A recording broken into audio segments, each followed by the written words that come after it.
Hi there and welcome to my video today. I'm going to walk you through a mixed media tutorial from start to finish. If you do like this video, feel free to like it and subscribe to my channel so I know to make more just like this. So today I'm going to start with just some colors I picked out. Some quinacridone purple, Naples yellow, this is a light olive green, and a little cadmium orange. Just some basic colors I picked out to start with that kind of caught my eye, not thinking too much about it, just kind of having fun and following my instincts. These are also some stencils that I picked up, just like the shapes of them, and then the Inktense pencils that I may use later. So we're going to get started on a piece of mixed media paper. It's actually watercolor paper, and it's 300 GSM. That is about 140 pounds. So it's a pretty thick paper. It's a great piece of paper that can handle a lot of water, a lot of different media. So I love using it when I'm doing these mixed media pieces. And I'm just starting with some satin medium to adhere the collage papers down to the paper. I do like to start with collage papers because it kind of just gives me a way in to start and not worry so much about what colors I'm using, what design I'm going to put down. I just get into the flow of creating and put the papers on the page. And as I'm doing it, I'm just thinking about enjoying the process and not getting too caught up in what I'm putting down. Just following the flow of what's coming up.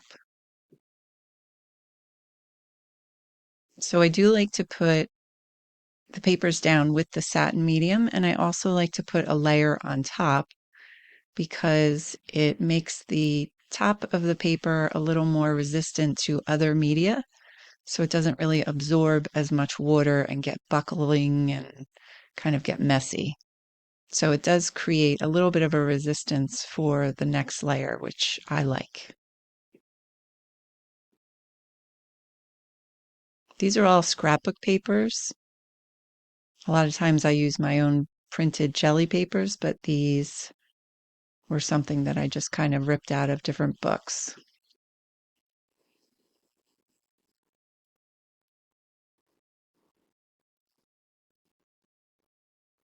That is also a scrapbook paper. It's something I got from online and it's a different consistency. So I was a little concerned about how it would absorb glue, adhesive, because it had a little bit of a scratchy surface to it, but it seemed to work out fine. So it's good to experiment with your papers and see how they react to different adhesives and different just materials, basically. Paints and glues and markers, crayons. So I'm taking the dioxazine purple and that raw umber, and I'm just mixing them together just to kind of create a little bit of a deeper purple. I'm not a huge fan of purple usually, but for some reason I felt very interested in using it this week. So I just kind of went with it.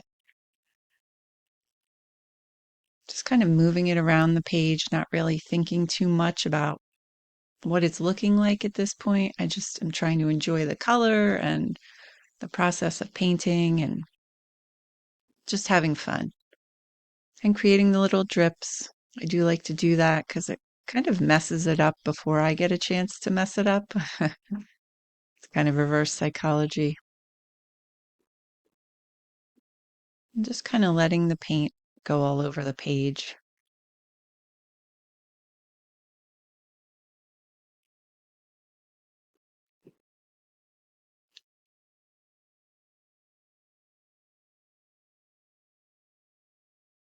This is a great way to get started so that you don't feel, or that I don't feel like I'm really getting too precious with it. Just kind of makes different marks and patterns on the page, and it gives me a little place to start.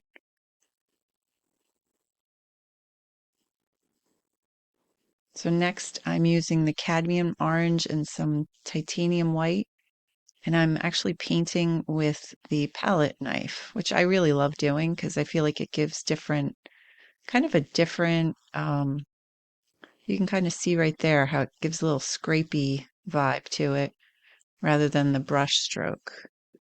So just kind of moving the color around. I really like it's like a light peach, and just kind of moving that around, filling in some spaces and just kind of getting it on the paper. And next is a little Naples yellow. I did add some titanium white to this because I do like the color, but I felt like I wanted it to be a little bit of a lighter yellow. Not so much to match the postcard, but just to kind of blend with it a little better. And then I put some up there, did not like it, so just kind of took it off. And that's the beauty of acrylics. You can put some down, you can take it off right away, or you can paint over it later. It's very forgiving. And this is one of my newest favorite colors. It's light olive green. I mixed it with a little raw umber to kind of give it that grungy green look. Kind of reminds me of spring. I don't know why, but so this is like an olive green, and again, just moving it around, kind of making some marks, making some drips, and just having fun, enjoying the process. I'm not really thinking too much right now about what it looks like. I'm just putting paint where I feel like I want it to be. So again, just kind of trusting my own little thoughts and not thinking too hard about it.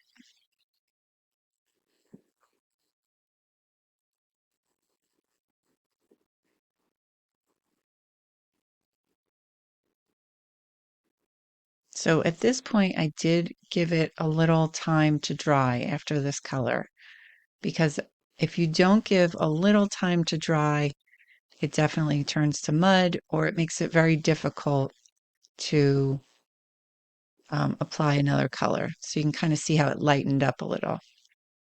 Now these are my handmade jelly prints, and I put them on deli paper.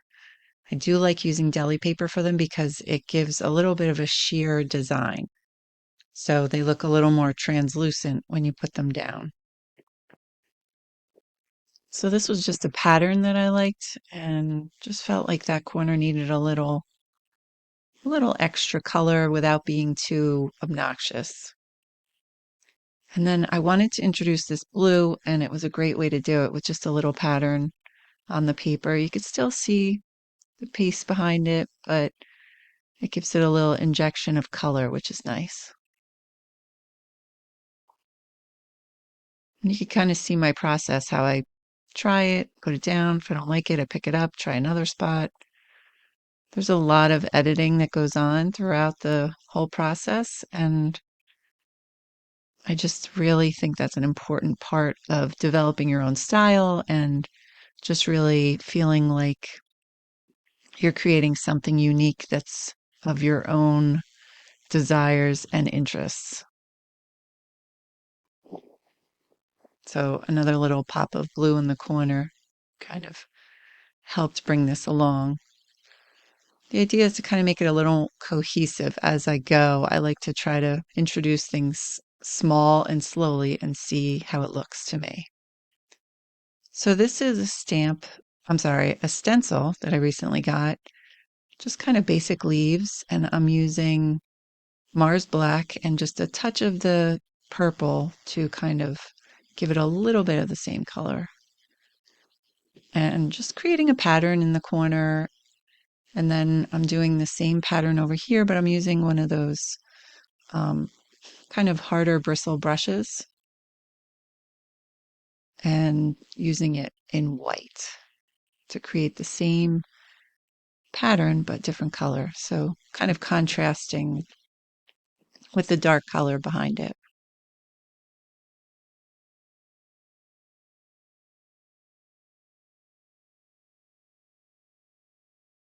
And here's another stencil I showed in the beginning, just basic X's.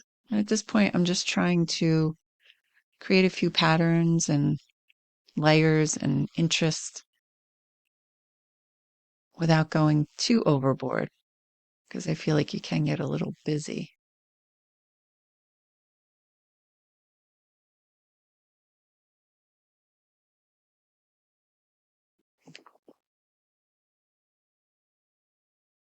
And then I added that at the top for a little contrast.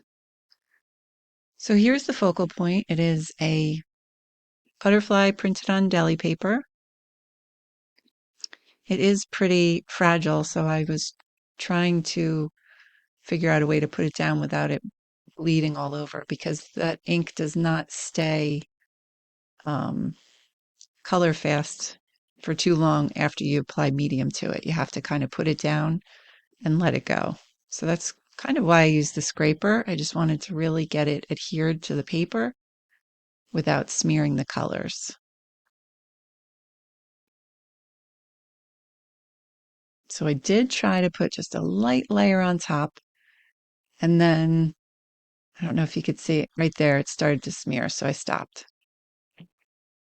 So it's kind of a good gauge, and that's why it's great to know your materials and how they react with different things.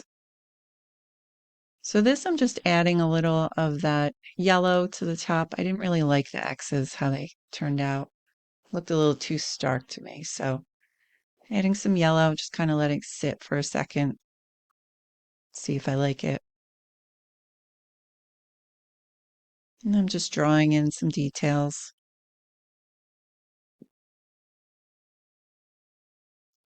This is a Neocolor crayon. I love these because you can use them as an outliner or a color and then add a little water to them and they become watercolor and they become permanent watercolor. So they're very versatile and very fun to use. This is a pretty aqua blue color, just adding some interest to the top, little dots.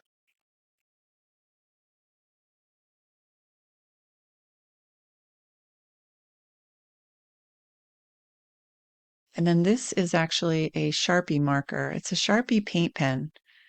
And I wasn't sure if I would like them because I really love the Posca paint pens, but these are pretty fabulous. And they come in different tips. This one is very fine, but it's a great tool to outline things. I don't know if I'd recommend it for coloring in stuff, but outlining, they're really good. And they have some really nice colors.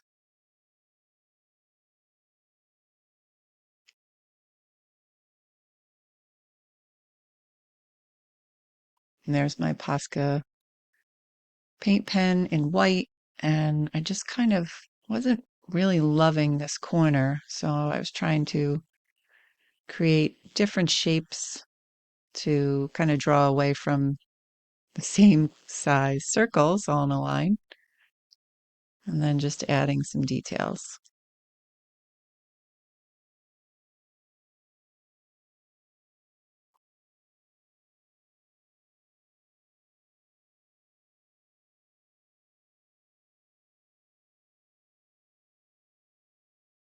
And then I just kind of wanted to add a little more detail to the butterfly to kind of draw the eye there rather than just have that black border around the butterfly, just to kind of give it a little more interest, I guess.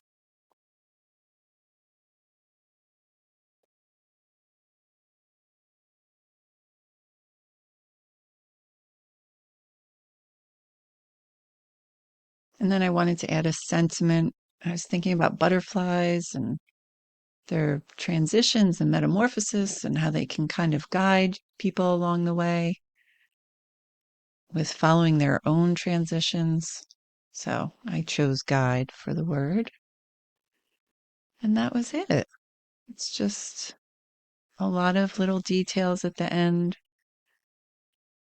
Here are some of the close-up details you can see. I had so much fun doing this, and I love how the papers in the back are showing through just a little bit. So I hope you enjoyed this. I'm going to put 2 more videos right here for you, very similar to this, the mixed media process. Thank you so much for following along, and I hope to see you again soon.